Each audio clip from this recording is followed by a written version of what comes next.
Ya, selamat datang teman-teman indie game developer, dan video kali ini akan melanjutkan visual scripting yang kemarin, dimana kita sudah bikin visual scripting tentang player movement. Nah, pada codingan kemarin, pada saat kita play dan gerakin playernya ke kanan ataupun ke kiri, player tetap hadap kanan.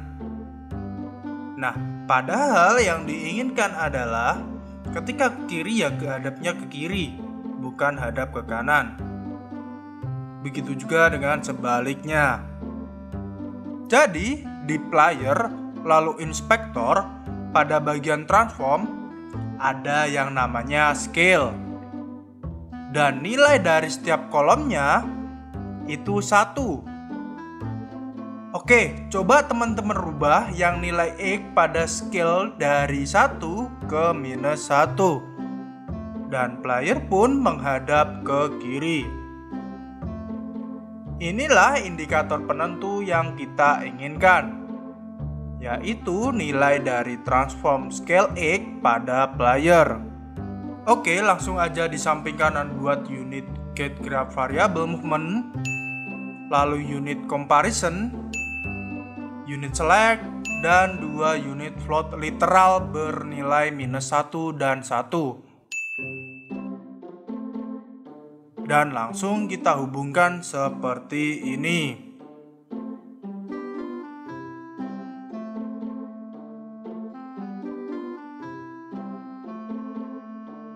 Untuk teman-teman yang nilai dari unit atau pada benang tidak muncul nilainya, silahkan tekan value pada bagian atas graf. Oke, ini adalah perhitungan awal untuk indikator penentu hadap kanan atau hadap kiri kita tadi. Ketika nilai graf variabel movement kurang dari 0 atau sedang melaju ke kiri, maka benang pink ini akan bernilai true. Dan kalau nilainya true, maka akan bernilai -1. Dan nilai -1 inilah yang akan kita sambungkan ke transform scale X pada player, yang membuat player menghadap ke kiri. Oke, kembali ke topik. Buat vektor 3 new, bukan 2 tapi 3 ya teman-teman, dikarenakan ada 3 kolom pada scale di inspektor tadi.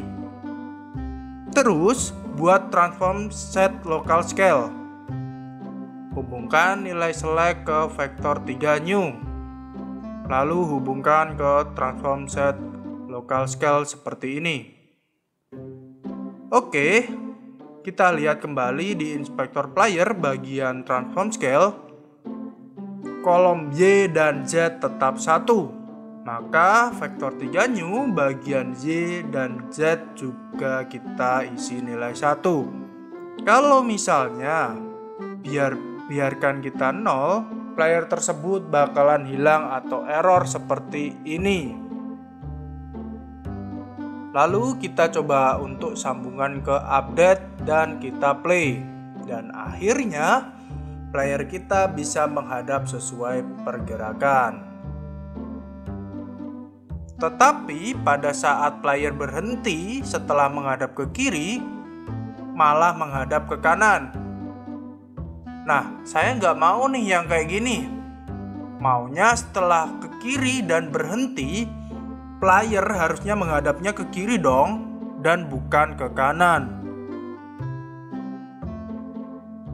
Untuk itu, kita tambahkan unit branch. Sambungkan ke nilai comparison A sama dengan B. Dan flow nilai false pada branch kita sambungkan ke transform local set. Seperti ini. Dan kalau kita play, menghadap saat bergerak dan berhenti sudah seperti yang kita inginkan. Lalu buat grup warna seperti ini terlebih dahulu, dan silahkan atur unit supaya tidak berantakan ya teman-teman.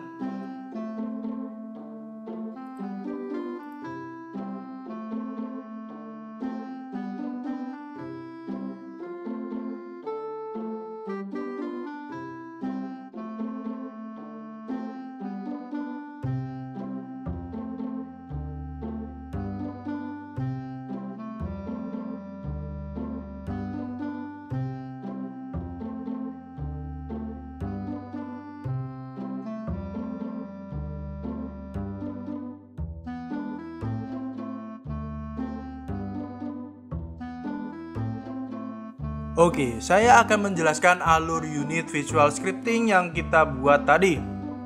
Awalnya nilai movement akan negatif kalau ke kiri, dan nilai movement akan positif kalau ke kanan. Ini dikarenakan perkalian dengan get axis horizontal yang kita buat sebelumnya. Yang mana ketika kita tekan tombol A pada keyboard, maka nilainya akan negatif dan D akan bernilai positif.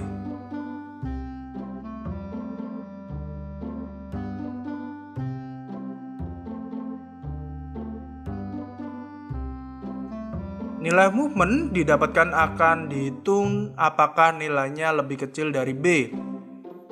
Jika nilai A atau movement lebih kecil dari nilai B yang bernilai 0, maka nilai transform local set pada X akan bernilai -1 dan player akan menghadap ke kiri untuk sementara. Jika tidak, maka akan bernilai positif 1 dan menghadap ke kanan. Fase 1 inilah yang membuat hadap kiri dan kanan saat bergerak untuk sementara.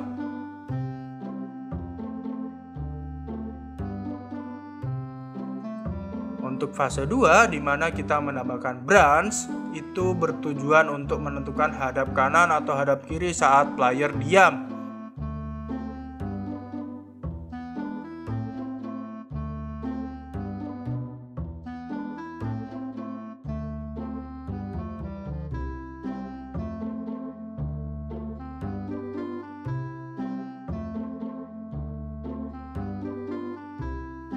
Dan inilah hasil dari apa yang kita buat melalui Visual Scripting Board ya teman-teman. Oke, jangan lupa save. Dan untuk video kali ini sampai sini terlebih dahulu dan sampai jumpa di video selanjutnya. Bye.